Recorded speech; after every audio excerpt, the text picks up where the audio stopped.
Assalamualaikum warahmatullahi wabarakatuh. Sahabat beriman, malaikat adalah makhluk yang selalu taat terhadap perintah Allah Subhanahu wa Ta'ala. Selain memuji Allah, mereka juga mendoakan orang-orang soleh. Ada banyak dalil yang menunjukkan bahwa mereka berdoa bagi orang mukmin, baik doa secara umum maupun khusus, agar dapat didoakan, bahkan diidolakan oleh makhluk dari cahaya tersebut. Amalan apa yang bisa kita kerjakan? Selain didoakan, apa saja manfaat lainnya? Selain malaikat, siapakah yang juga berdoa bagi orang yang melakukan amalan itu? Menjenguk orang sakit. Menjenguk yang sakit dan mendoakan kebaikannya akan mendatangkan doa malaikat. Hal ini sesuai hadis Rasulullah SAW. Tidaklah seorang muslim menjenguk seorang muslim yang lain di pagi hari, melainkan 70.000 malaikat bersalawat meminta ampunan untuknya hingga ia berada di sore hari. Jika ia menjenguknya di sore hari, 70.000 malaikat bersalawat untuknya hingga ia berada di pagi hari. Dan ia kelak memiliki buah-buahan yang dipetik di dalam surga. Hadis riwayat At-Tirmizi. Hal ini menunjukkan betapa mulianya orang yang bisa meluangkan waktu untuk menjenguk muslim yang sakit.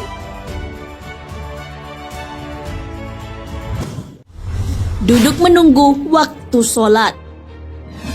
Ada seorang muslim selesai sholat berjamaah tidak langsung pulang ke rumah. Ia beristirahat sejenak sambil berzikir menunggu sholat berikutnya.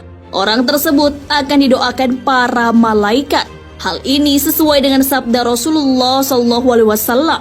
Tidaklah salah seorang di antara kalian yang duduk menunggu sholat selama ia berada dalam keadaan suci, kecuali para malaikat akan mendoakannya. Ya Allah, ampunilah ia. Ya Allah, sayangilah ia. Hadis riwayat Muslim. Tidur dalam keadaan suci. Setiap rutinitas umat muslim bisa bernilai ibadah di mata Allah Subhanahu wa Ta'ala. Namun hal itu jika sesuai dengan yang diajarkan oleh Rasulullah SAW. Bahkan tidur pun bisa diganjar pahala oleh Allah Subhanahu wa Ta'ala. Dari Abdullah bin Umar radhiyallahu anhu dikatakan, Rasulullah SAW bersabda, siapa yang tidur dalam keadaan suci, malaikat akan bersamanya di dalam pakaiannya. Ia tidak akan bangun hingga malaikat berdoa, ya Allah, ampunilah hambamu si fulan, karena tidur dalam keadaan suci. Hadis riwayat At-Tabarani. Nabi pun senantiasa tidur dalam keadaan suci. Merapatkan saf solat. Para malaikat juga akan berdoa bagi muslim yang berada di saf pertama dan merapatkannya. Hal ini sesuai dengan hadis Rasulullah SAW. Sesungguhnya Allah Subhanahu wa Ta'ala dan para malaikatnya bersalawat kepada orang-orang yang berada di saf pertama. Para sahabat lantas bertanya, wahai Rasulullah, bagaimana dengan orang-orang yang ada di saf kedua? Beliau Rasulullah SAW menjawab, juga untuk saf kedua. Hadis riwayat Ahmad.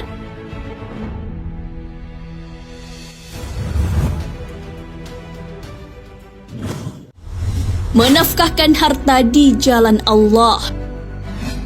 Orang-orang yang dengan ikhlas menafkahkan hartanya kepada orang yang membutuhkan akan mendapatkan doa dari malaikat.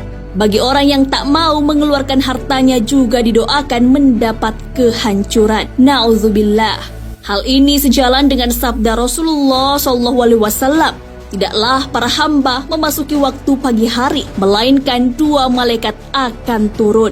Salah satu malaikat tadi berkata, ya Allah, berikanlah rezeki kepada orang yang berinfak. Dan satunya lagi berkata, ya Allah, berikanlah kenistaan bagi orang yang pelit. Hadis riwayat Bukhari. Bersalawat kepada Nabi Muhammad SAW. Tak hanya umat manusia yang berselawat pada Nabi terakhir Muhammad Sallallahu Alaihi Wasallam, tapi malaikat dan Allah juga. Imam Baitlawi dalam tafsirnya menyampaikan bahwa salawat dari Allah dan malaikat pada Nabi sebagai bentuk perhatian dan menampakkan kemuliaan beliau dan mengagungkan kedudukannya. Bagi umat, salawat adalah perintah agar turut serta memperhatikan pengagungan tersebut. Sebagai pengikut, kita lebih selayaknya mengagungkan baginda Rasulullah. Selain sebagai bentuk pengagungan, ternyata malaikat akan mendoakan kita jika bersalawat kepada Rasulullah Shallallahu Alaihi Wasallam.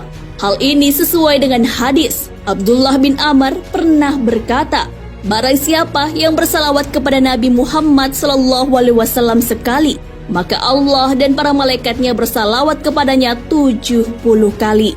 Hadis riwayat Imam Ahmad. Mendoakan kebaikan orang lain. Mendoakan orang lain bukanlah sesuatu yang biasa. Ternyata hal itu memiliki manfaat bagi diri sendiri. Mendoakan orang lain akan dibalas dengan kebaikan yang sama dengan yang kita doakan. Hal ini sesuai hadis Rasulullah SAW. Doa seorang muslim untuk saudaranya yang tidak berada di hadapannya akan dikabulkan oleh Allah. Di atas kepala orang muslim yang berdoa tersebut terdapat seorang malaikat yang ditugasi menjaganya. Setiap kali orang muslim itu mendoakan kebaikan bagi saudaranya, niscaya malaikat yang menjaganya berkata, "Amin, semoga Allah mengabulkan dan bagimu hal yang serupa." Hadis riwayat Muslim.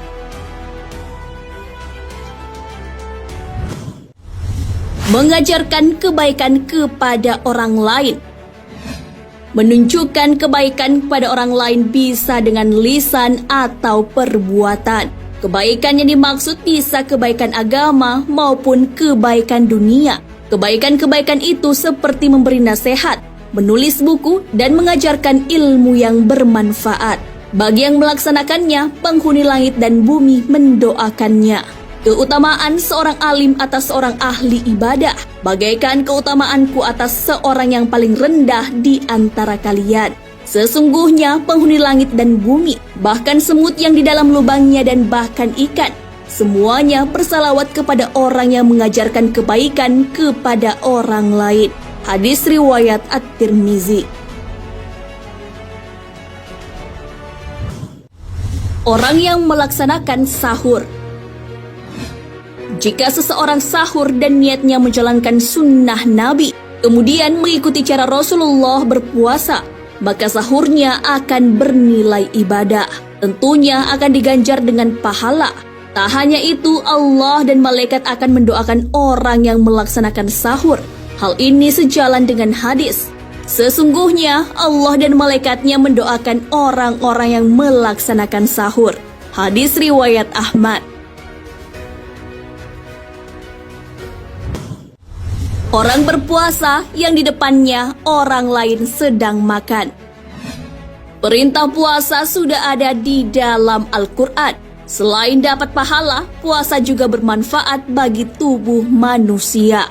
Ada banyak keistimewaan seseorang yang menjalankan puasa. Tidurnya saja bisa mendatangkan pahala. Tak hanya itu, jika seseorang sedang berpuasa, sedang ada orang yang makan di depannya, ia akan diganjar doa dari malaikat. Hal ini sesuai sabda Rasulullah SAW. Diriwayatkan dari Ummu Amarah binti Ka'ab dari kalangan Ansor bahwa Nabi SAW mampir ke tempatnya. Kemudian Ummu Amarah menyuguhkan kepada Rasul makanan. Lalu Rasulullah bersabda, "Makanlah." Kemudian ia berkata, "Aku sedang berpuasa." Lalu Rasulullah bersabda, "Sesungguhnya malaikat mendoakan orang yang berpuasa ketika di hadapannya ada orang yang makan sampai dia selesai makan atau kenyang." Hadis riwayat At-Tirmizi. Nah, sahabat beriman, itulah amalan-amalan yang bisa membuat malaikat mendoakan dan mengidolakan kita. Hal ini karena mengikuti sunnah Nabi Muhammad SAW. Bahkan Allah pun turut memuliakan dan memberi pahala orang-orang yang mengerjakan amalan-amalan itu. Hal ini menunjukkan betapa Allah sayang kepada hambanya. Kasih sayang itu telah diabadikan dalam Al-Quran. Dialah yang memberi rahmat kepadamu dan malaikatnya memohonkan ampun untukmu, supaya dia mengeluarkan kamu dari kegelapan kepada cahaya yang terang. Dan adalah dia maha penyayang kepada orang-orang yang beriman. Quran Surah Al-Ahzab ayat 43. Wallahu a'lam bissawab. Sahabat beriman, jangan lupa berbagi informasi dengan share video ini, karena sebaik-baik manusia adalah yang paling bermanfaat bagi manusia. Wassalamualaikum warahmatullahi wabarakatuh.